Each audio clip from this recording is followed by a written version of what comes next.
Sunday scripture reading. Theme for the scripture reading: rereading the scripture with the risen Lord. Old Testament reading is taken from the book of 2nd Chronicles, chapter 34, verses 29 to 33. 2 Chronicles, chapter 34, verses 29 to 33. Then the king sent and gathered together all the elders of Judah and Jerusalem. And the king went up to the house of the Lord with all the men of Judah and the inhabitants of Jerusalem and the priests and the Levites, all the people both great and small.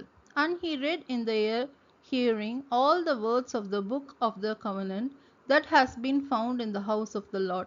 And the king stood in his place and made a covenant before the Lord, to walk after the Lord, and to keep his commandments and his testimonies and his statutes with all his heart and all his soul, to perform the words of the covenant that were written in this book.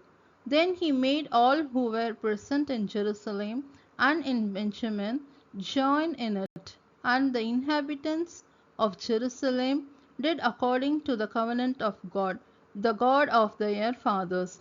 And Josiah took away all the abominations from all the territory that belonged to the people of Israel, and made all who were present in Israel serve the Lord their God all his days. They did not turn away from following the Lord, the God of their fathers. Here ends the Old Testament readings. Thanks be to thee, O God. Epistle readings is taken from the book of Acts chapter 8 verses 26 to 40. Acts chapter 8 verses 26 to 40. Now an angel of the Lord said to Philip, "Rise and go toward the south to the road that goes down from Jerusalem to Gaza. This is a desert place."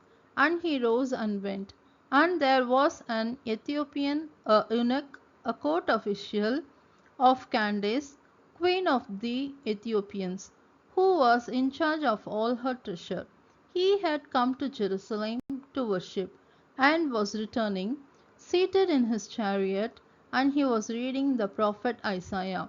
And the Spirit said to Philip, "Go over and join this chariot." So Philip ran to him and heard him reading Isaiah the prophet, and asked, "Do you understand what you are reading?" And he said, "How can I, unless someone guides me?" And he invited Philip to come up and sit with him. Now the passage of the scripture that he was reading was this: "Like a sheep he was led to the slaughter, and like a lamb before its shearer is silent, so he opens not his mouth. In his humiliation justice was denied him. Who can describe his generation? For his life is taken away from the earth." And the eunuch said to Philip, "About whom, I ask you, does the prophet say this? About himself or about someone else?" Then Philip opened his mouth, and beginning with the scripture, he told him the good news about Jesus. And as they were going along the road, they came to some water, and the eunuch said, "See, here is water. What prevents me from being baptized?" And he commanded the chariot to stop, and they both went down into the water, Philip and the eunuch, and he baptized him. And when they came up out of the water, the Spirit of the Lord carried Philip away, and the eunuch saw him no more, and went on his way rejoicing. But Philip found himself at Azotus, and as he passed through, he preached the gospel to all the towns until he came to Caesarea. Here ends the epistle reading. Thanks be to thee, O God. Gospel reading is taken from the book of Luke chapter 24 verses 13 to 27. Luke chapter 24 verses 13 to 27. That very day, two of them were going to a village named Emmaus, about 7 miles from Jerusalem, and they were talking with each other about all these things that had happened. While they were talking and discussing together, Jesus himself drew near and went with them, but their eyes were kept from recognizing him. And he said to them, What is this conversation that you are holding with each other as you walk? And they stood still, looking sad. Then one of them, named Cleopas, answered him, Are you the only visitor to Jerusalem who does not know the things that have happened there in these days? And he said to them, What things? And they said to him, Concerning Jesus of Nazareth, a man who was a prophet, mighty in deed and word before God and all the people, and how our chief priests and rulers delivered him up to be condemned to death and crucified him. But we had hoped that he was the one to redeem Israel. Yes, and besides all this, it is now the third day since these things happened. Moreover, some women of our company amazed us. They were at the tomb early in the morning, and when they did not find his body, they came back saying that they had even seen a vision of angels who said that he was alive. Some of those who were with us went to the tomb and found it just as the women had said, but him they did not see.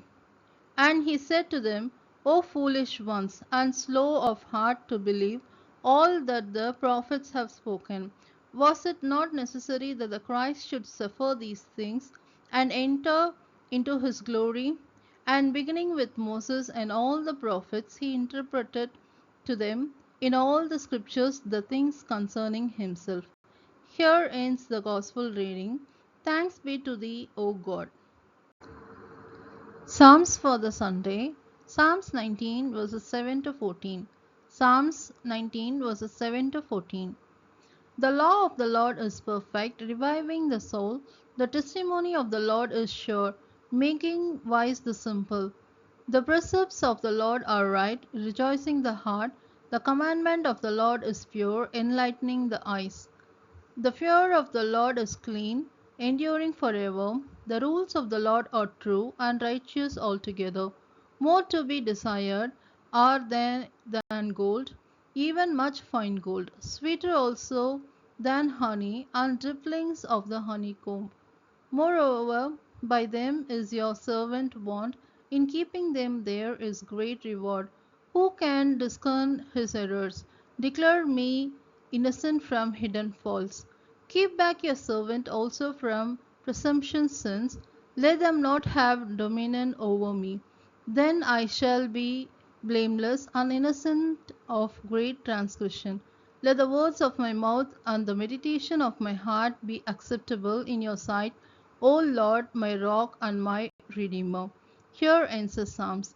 Thanks be to thee, O God.